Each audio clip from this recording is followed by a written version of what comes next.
What's good, folks? What's good, YouTube, man?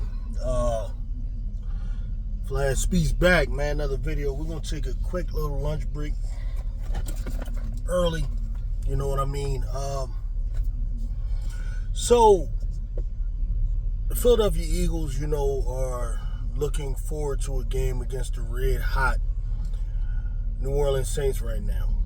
And pretty much this city, I ain't going to say the whole city, but those who we are unfortunately subjected to listening to when it comes to local media and local sports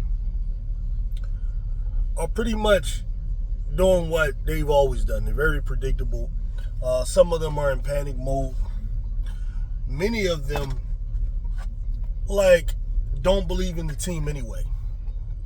So it doesn't take much for them. Even those who in the beginning of the season were saying, the Eagles were going to the Super Bowl, or saying that the Eagles were like a lock to win the division and make the playoffs, are now, kind of backtracking, because it doesn't take much for them, to come off of those type of predictions, because at the end of the day, they don't really believe in the team. And there's one reason why they don't really believe in the team. The majority of the local sports guys, and I'm not even really talking about the guys that played, because on the local radio, you'll have Hugh Douglas, you'll have Ike Reese, you'll have John Ritchie. Those guys they have a little bit better perspective because they played the game. They understand, week 2 versus week 8, for example. So they're able to have a little bit more perspective in the way they look at the team. But the main reason why most of these guys could quickly just flip like that is because those guys don't really believe in the quarterback. They don't believe Jalen Hurts is a good quarterback at the end of the day.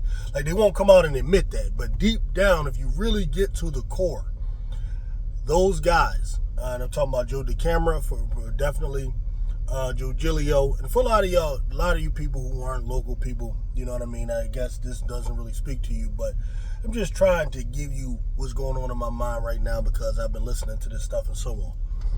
But these guys, at the end of the day, don't believe Jalen Hurts is really that good. What works against Jalen Hurts in the minds of these guys is the fact that he was benched at Alabama. They overlooked the fact that, he was a starting redshirt freshman. He impressed Nick Saban enough to actually be given the keys to what was the best college team in the world at the time. And they overlooked that. They just look at the fact that they overlooked the fact that he got to a championship game. What they'll do is they'll credit they say, he played with Calvin Ridley, played with this guy, Devontae Smith played with that guy, right? So he gets no credit for any of it. They say he goes to the championship game. He gets benched by Tua because he had a slow first half. So to many of them, that's the lasting image of Jalen Hurts. It's an athletic quarterback who's not even, in their mind, he's not supremely athletic. He's strong, but to them, it's supremely athletic. It means you run fast. Okay, so he doesn't run fast enough to be supremely athletic. He's not big enough to them, right? They ideally they think a guy has to be 6'4", 230 pounds, have a certain type of length arm. I don't know what they look for, but Jalen Hurts is not that, never will be that. So there's always going to be a segment of people here that automatically think at the end of the day, he's really not that good. Secondly, his arm, very much underrated, which really comes back to his time at Alabama. People still believe he just has that same arm, but yeah, he worked on it a little bit, but it's still not an elite arm. People look at different things. They'll ignore the great throws, like that touchdown pass to Devontae Smith, like the over-the-shoulder one to Devontae Smith that he did last year against DeRon Bland. They'll overlook the number of great passes he made in the Super Bowl through traffic. They'll still say he can't make throws through traffic. This is what he's dealing with. He's dealing with a strong bias here, right? And that bias trickles down to them believing in the rest of the team. And the reason is, I know that because I've listened to these guys for years. Many of these are the same guys who let's say you have an Aaron Rodgers-led team, Green Bay Packer team with no-name receivers, or a Patrick Mahomes-led team with no-name receivers. They'll still say that team is dangerous. Why? Because of the quarterback. Most of these guys here who never played, who don't spend time looking at all 22 films, who don't really understand football like that, they look at the quarterback that the team has and then they assume that the team is dangerous or not based on the quarterback. This is the reality. All right, so I understand that. But this is what I'll say, man. As I've said before, I disagree with that stuff. Jalen Hurts is the reason I do believe that the Eagles will be fine, will win the division, and have a chance to make the Super Bowl. I'm not going there with Super Bowl predictions right now. But from what we've seen the first 2 weeks, it's difficult to do all of that. You can look at the roster and all of that stuff, but when you look at how teams are playing, it's hard to make that comparison. The Eagles really have two issues right now. Number one, with the defense, the defensive line, the edges in particular, and then also even the interior, who has the players, the blue chip players. People will, for the most part, say are blue chip. There's something there. They're kind of underachieving in the eyes of many. I still think it's kind of crazy to do that after week 2, because you got to look back to 2022 when we got Haason Reddick. Haason Reddick was coming in as a player who has gotten 20 double-digit sacks the previous 2 or 3 seasons that he played prior to 2022. However, when he came in, I distinctly remember Haason Reddick not registering any sacks in the first 2 games of the season. And I remember people jumping off the cliff saying, it was a bad trade. They shouldn't have even got Haason Reddick. You had Dan Sileo saying it. You had people all over the place saying these things. Lo and behold, Haason Reddick ends up with over 15 sacks. I think 16 if you counted the playoff performances, or, he might have even had more than that. But it was a hell of a year, for Haason Reddick. And this is the thing. People don't have perspective. People don't have patience. And whatever. It's just that I want y'all to understand that, that's just the way it is. That's just the way it goes. Now, the Eagles do have a problem with the defensive edge rusher. Okay, but my question is, what's happening with the coaching? Are coaches teaching these guys how to use their hands? Are they teaching them how to get around? How to bend their bodies to get around, offensive linemen? Is the defensive coordinator calling up proper schemes? What about stunts? Are these guys just running? Is he using the proper rotations? There's a number of things you got to look at, and I'm just saying right now there's still questions because we're in week 2. I just don't believe in jumping off the deep end in week 2, because when we look at the reality of what happened, week 1, say whatever you want, whether you thought it was impressive or not, whatever. You beat the Green Bay Packers with Jordan Love, who was a team people were touting as a threat to get to the Super Bowl this year. That was a very, very quality win. You put up good points. You could say the defense didn't play well, but Green Bay's good. When you play a good offense, that stuff happens. All of y'all got a lot to say, but a lot of times your best team's defense isn't stopping, certain offenses. It's just that simple, right? We did enough to win the game. And then we came off with this Monday night disappointing loss to Atlanta, but I don't care what nobody says. The Eagles play Atlanta 10 times. I think they beat Atlanta 8 times. As disappointing as that loss was, as bad as it was, as dumb as the coach is or has been, and all of that kind of stuff, at the end of the day, do you think the Eagles will really lose to Atlanta in the playoff game series? If so, why? You think they're just going to run Bijan Robinson and that's it? Whereas the Eagles ain't going to run Saquon. Come on. And then A.J. Brown didn't play. It's let's be real. All right? Me going into the season, this is how I kind of always view. I viewed the Eagles as having a dominant offense. That's really what I thought. And I still think that will happen. It's a new quarterback is taking on new responsibilities. So you got the new coordinator. you're installing Saquon Barkley and all of that stuff. First week, I mean, the offense played fine, 34 points. Second week, no A.J. Brown. You're dealing with a team that blitzed a good amount, so you're using hot reads a lot. You're going to, even though the protection was good overall. And that's the thing that Jalen Hurts needs to get credit for. Because coming into the season, can he beat the blitz? Can he beat the zero blitz? All of this stuff was the questions about Jalen Hurts. We come to find out that Jalen Hurts never had the responsibility of changing the protections, or of assigning the proper protections for blitzes. This was something that they had the center doing. All right, now it's a little different. It's more in conjunction with the center, and the quarterback has ultimate say there. So it's a different situation, and he should be getting credit for how well he's been dealing with the blitz since then. Right? You should look for little things like that. But instead, these dudes are still complaining about, well, he's leaving the pocket early, this and that. Well, let me tell you something, man. I get it. You want your quarterback to sit there in the pocket, take all these hits while he throws the ball. I understand that. But at the same time, like, a lot of these guys don't understand. Like, when you're an athletic quarterback and you can make a play with your feet, sometimes it's not like he's just scared or he's like not trusting the protection. It's that somewhat, but this is in combination with, number one, A.J. Brown not being there, okay? And then number two, he believes and he knows he can make plays with his legs. Like, he knows he can. So that's a problem. That takes a discipline thing. He has to settle down.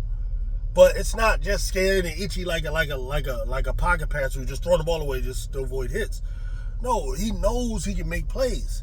So sometimes he has to hold back just that instinct. That's really what it is. It doesn't make you trash and all of that. It doesn't mean you can't read. You can't make the proper reads and all of that. And it's like, because you saw in the second half, came in, settled down, used the hot reads. He played well. And throughout the game, he was in the high, 70s and 80 percentage throughout the game in completions. Right? So we're gonna overlook all of that and just talk about leaving the pocket. Like, man, y'all dudes is clowns, man. Talking about all you local guys, y'all clowns, man. I can't listen to y'all because you're not objective at all. Your feeling about Jalen Hurts that you've had since college or whatever, since he's come here, is affecting how you see everything. And I can't do it. Now people are talking about he's got to go make a trade. And I'm glad Mike Quick came on, because what Mike Quick did was he said, nah, not yet, man. It's week 2. These teams don't even have an identity yet. Every team that's hot right now may fall off, and every team that's struggling right now, like Baltimore is 0-2. You think Baltimore not gonna make the playoffs? You know what I mean? For example, it's like what would have happened if we was 0-2? Y'all really be jumping off the bridge? It's like, man, simmer down. Just be cool, man. Be cool. This ain't the time for all that right now. These guys are cornballs, man. Seriously. We get new players in here, so things are going to be okay. And Hugh's right. The offense is going to get rolling, and the offense is going to be good. Now, there's a couple things the Eagles do have. Eagles still have a top 3 to 5 offensive line in the league. If you look at that protection Jalen Hurts was having, that was crazy. Top 5 offensive line right there. You're going to have time for receivers to get open. Now, A.J. Brown, we need him to get back. I'm a little concerned about this game against the Saints without him, for sure. But you still got other weapons. Goddard, Devontae, Saquon. The other positive is Saquon Barkley. I know he dropped that pass, but Saquon has been awesome, and I don't see that stopping, barring something catastrophic. I don't see that stopping. The defense, C.J. Gardner-Johnson needs to play better. He needs to play better. If C.J. Gardner-Johnson is going to be a problem, it's going to be difficult for Fangio to call many plays that he wants. He probably wants to blitz a little bit more than he has because he realizes he doesn't have the superior pass rushers, But it's going to be hard to blitz if CJ isn't going to handle his business on the back end. So one of two things are going to happen. Either you assign someone else to the back end, or CJ is he has to play better. that has to happen. And, a number of things go into why these guys might play horrible in the first couple of weeks. Not saying he was horrible in every respect, but when it comes to guarding those big plays, he just hasn't done it. He's missing tackles. And a lot of it comes with this new age stuff where guys aren't practicing as much. They're not playing preseason, not doing these things, trying to prevent injury. So sometimes when they come in, they're not ready, man. They're not ready dealing with live bullets and live action. And sometimes it might take a few weeks to do that, and hopefully that's the case with CJ. Then we have another safety coming back, Sidney Brown. Maybe he can help with some of that, but I don't know. He's coming off an injury. I think it's an ACL, I think. So we don't know what he will look like. That's potentially a problem. Reed Blankenship, I don't like, but if Fangio likes him, I guess you got to kind of go with it. Darius Slay, bro, I'm tired of watching Darius Slay get beat for touchdowns, man. Cornerbacks can get beat for completions here and there, but you cannot be giving up touchdowns, man, at the end of no fucking game like that against a receiver that's like, come on, man. Slay's supposed to have that dude locked down. If not, then you got to get off the field, bro. You're not locking down these mediocre to, come on, man. Like, that's what's getting on my nerves. Like, if he's going to play like that, I don't mind seeing either Quinyon over there, seeing Ringo over there, or even Cooper, the Gene, Caitlin Clark's little buddy over there. I don't mind that. But we just can't have that, man. Cannot have guys, the veterans and all of that, just getting beat. And Slay hasn't shown me anything yet, man. Maybe he lost it. I see him still pushing guys out of bounds instead of playing wood. It's just, I'm not feeling Slay, man, right now.